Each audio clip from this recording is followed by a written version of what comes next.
right, please.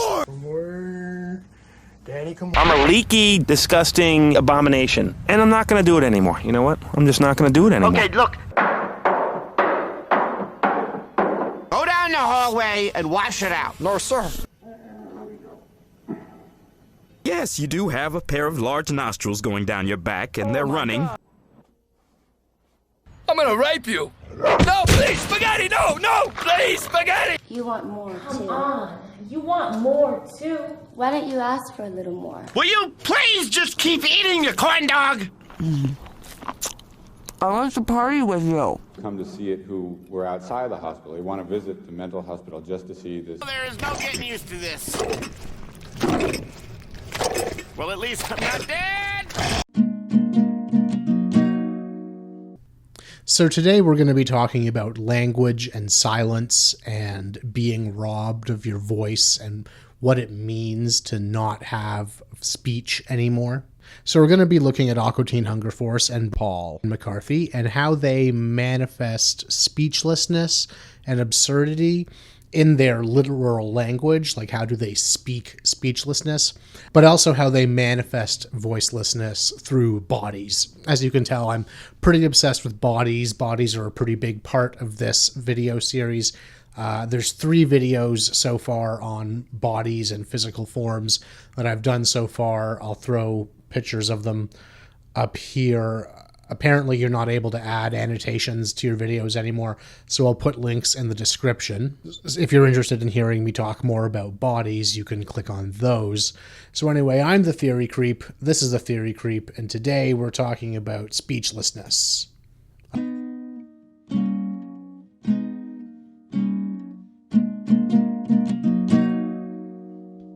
So if we want to work with madness, if we want to incorporate absurdity into our worldview and free ourselves from the kind of rationalistic approach to things that's so common these days, we need to find a way to talk about madness without undoing it. Or we have to find a way to work with madness without talking about it. So without your voice, without reason, you're really just your body. And that's the first thing we're going to be talking about is bodies. Specifically bodies in Aquateen Hunger Force and bodies in McCarthy. So just a brief introduction. McCarthy is a performance and video artist from the 1960s and 1970s. He would do things like dress up like cartoon characters and have sex with jars of mayonnaise. He's kind of amazing. And the way that he represents physical bodies, material beings, is very similar to how Aquateen does. His work often features bodies engaged in self-harm, obsessive, repetitive, dangerous movements. Okay. Whoa. All right, please. Just set the TV. Not unlike the same kind of movements we see in Aquateen. So there's a silence in McCarthy's work. Although he does speak sometimes, or his actors sometimes speak, there's a silence to their speech. There's just this repetitive meaninglessness to everything they say. So McCarthy is also obsessed with food. We see him using mayonnaise or other condiments as a stand-in for bodily fluids. And food is just fuel for your body, right? Like your body is made of the things that McCarthy is replacing bodily fluids with. It's a very interesting kind of association that he's making that's very natural and very pre-linguistic. Like, this is the kind of thing that an animal would understand. And not only is food what your body is made of, food is also made of bodies sometimes, right? Like what's a chicken breast or a burger, but something that was a body. Aquateen also has this repetitive obsession with food, such as in this scene where Shake and Meatwad are surrounded by rotting chickens. Where's the strike zone? Over here, follow my voice. I can't see. I got some sort of chicken infection in my eye. All right, fine. Go down the hallway. And not to mention the fact that the Aquateen characters are all themselves food. And the last thing I want to mention about food is that we are also food. Like, not only are we made of food, but one day we'll all be food for worms or whatever animal happens to catch and kill us. So these days, it's not uncommon to hear like actors or millionaires or philanthropists or social activists say that they want to give voice to the voiceless or to speak for the speechless. This is a nice thing. You know, it's coming from a good place. These are people who want to help a population that they see as disenfranchised or disempowered, and they want to lend a bit of their own power to them. It's at its heart, it's a good thing to do, but I think it's a little more complicated than people tend to think. Whenever you're trying to lend your voice to someone, you risk putting words in their mouth. You risk speaking for them. Like, who's to say that these philanthropists or these activists know what the voiceless want them to say for them? Who's to say that the voiceless want them to say anything? So the first association that we have to make is between language and reason.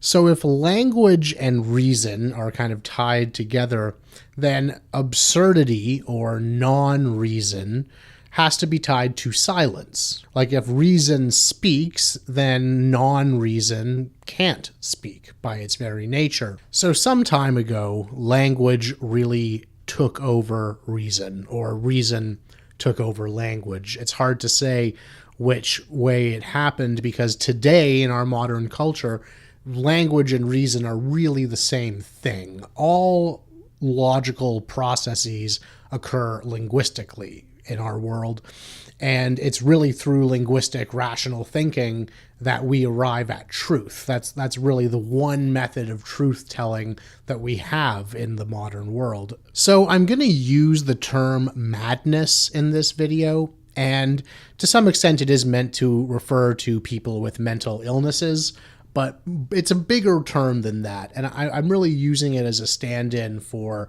absurdity and the opposite of reason. The mad are traditionally a demographic that's used in philosophy and cultural theory to discuss people who don't have a voice. Foucault is a very popular example of this, with Madness and Civilization and A History of Madness. He really is, I think he explicitly says that he's trying to give a voice to people who don't have a voice. He's trying to give speech to the speechless. Now, Derrida has an essay called Cogito and the History of Madness, where he talks about Descartes and the association of thought and being, and Foucault's association of speech and thought. So he kind of puts those three things together. We'll get to Derrida in a second, but for now, let's think about this pairing. So you've got sanity, reason, language. And then on the other side, you've got madness, absurdity, and silence. So horizontally, these things are all linked. Vertically, they're seen as being opposites. They're seen as not being able to mix with each other. And this is also a hierarchy in Derrida's assessment, right? It's a privileging. Reason, language, sanity, these things are above their opposites.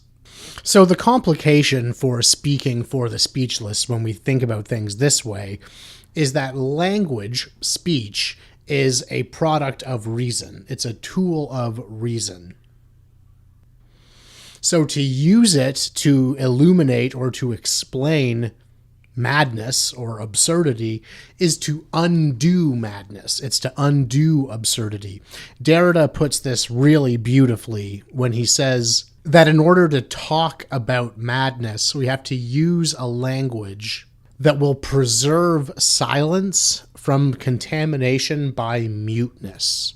Now, when he says silence, he means madness, right? Like I said, the mad are silent. They don't have a language anymore because language is now on the reason side of things. So this is a really beautiful and hard to explain sentence, right?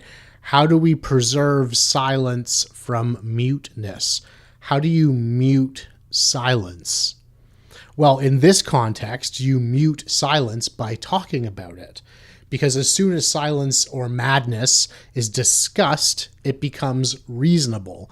And an essential element of absurdity is that it's not reasonable. So as soon as it's discussed, it ceases to be. It gets muted.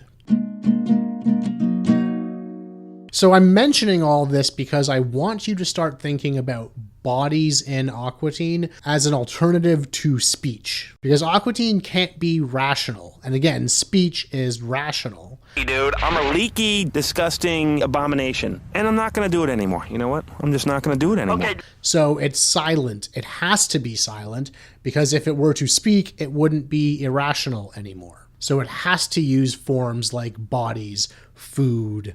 It doesn't have any other form of expression. Aquateen and McCarthy are forced onto these base material levels because reason has co-opted everything else. So something else that you see a lot of in McCarthy and Aquateen is instances of sexual assault, rape, that kind of thing. Now, these subjects are also focused on the body, right? Like the body is the subject of rape.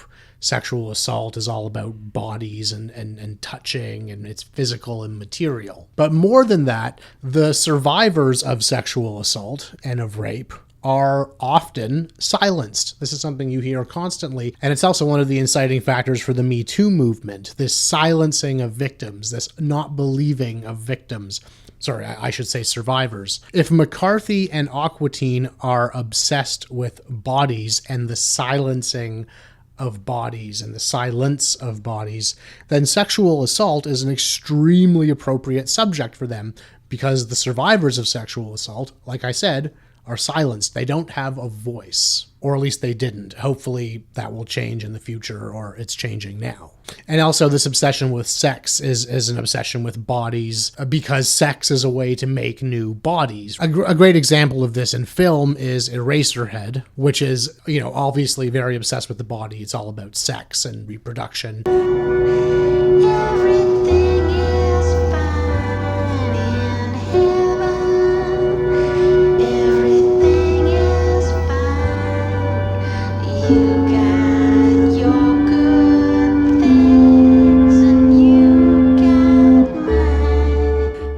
But it's also an extremely silent film. The script is very, very sparse. The soundtrack is the main thing you hear, and it's like audio warfare. Like watching this movie is extremely challenging. It gives me a headache every time I try.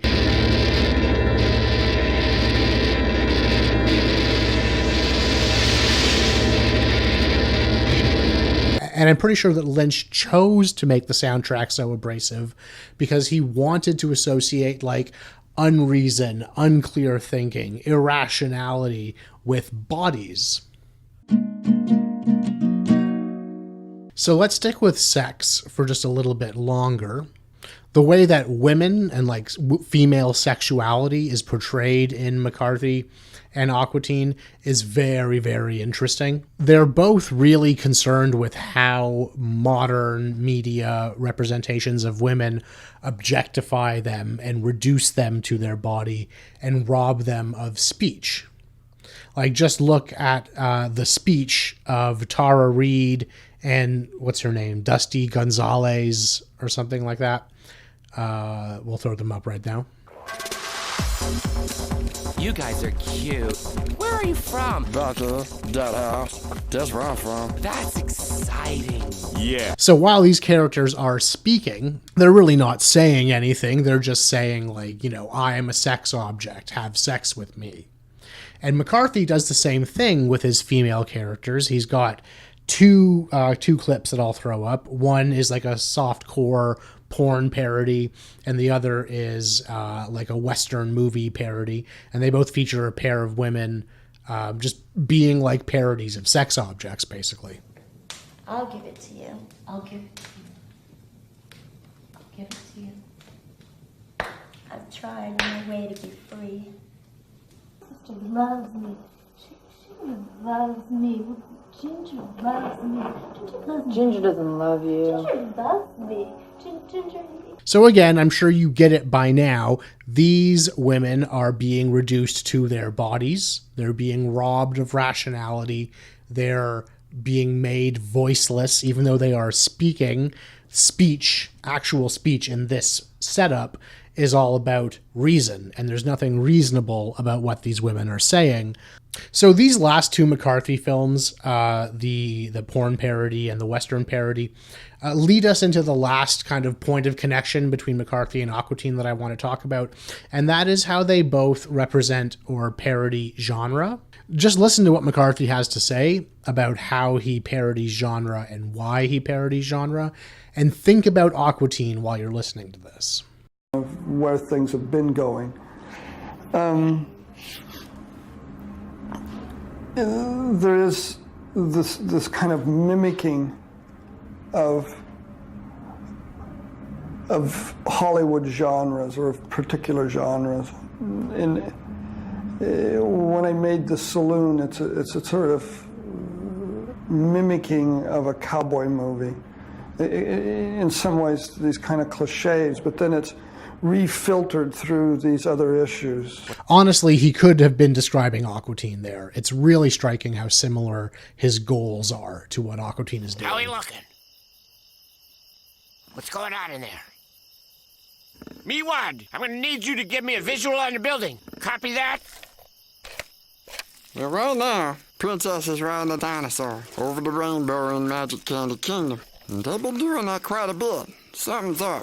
They're both intentionally amateurish. They're both intentionally attempting to be professional. Like, they're not being experimental, or at least McCarthy isn't being experimental when he's parodying genre. And just like how Aquateen is attempting to look like a real cartoon and kind of making it halfway and falling on its face.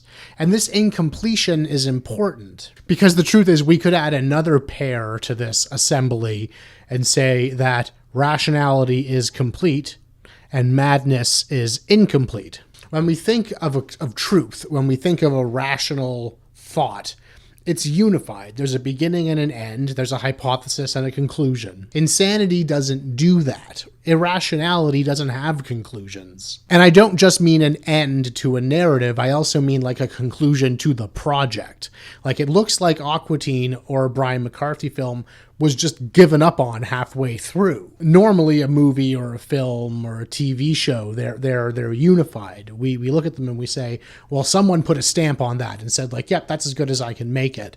That's not at all the impression we get when we watch an Aquateen show or a Brian McCarthy movie. It's like they both started a sentence, kind of puttered halfway through it, and then stopped. If we want to approach madness with language instead of with bodies, then maybe what we have to do is not finish our thoughts. Maybe if we just get halfway through a sentence and stop, it sounds and is irrational. There is no conclusion. Maybe that's a way to talk about madness without discussing madness. So if language is rational and complete, an incomplete sentence is language but not rational. Might be useful moving forward. Because this brings us to the second approach to talking about madness, or working with madness, which is to find a way to talk about it without destroying it. So Derrida said you have to find a way to talk about silence, madness, without muting it. But if you have to avoid muting silence, is it really mute? Or is it just speech without reason? I think Derrida is reminding us that the silence of madness is an imposed one. We put the mad in asylums and silenced them. We robbed them of their speech. So to that end, and I think I'm going to call the video before I do this, so this will be a two-parter. To that end, we'll be looking at Aquateen Hunger Force's use of language, because I think Aquateen Hunger Force, as I've said in past videos, uses a kind of language that doesn't say anything. There's no rationality or expression or communication to the speech in Aquateen Hunger Force. It's an example of speech without reason. So that's what we'll be looking for in the next episode as we look at specific examples of communication in Aquateen Hunger Force. That's going to be it for today. Thanks for sticking around. I'm the Theory Creep. This has been the Theory Creep, and we'll see you next time.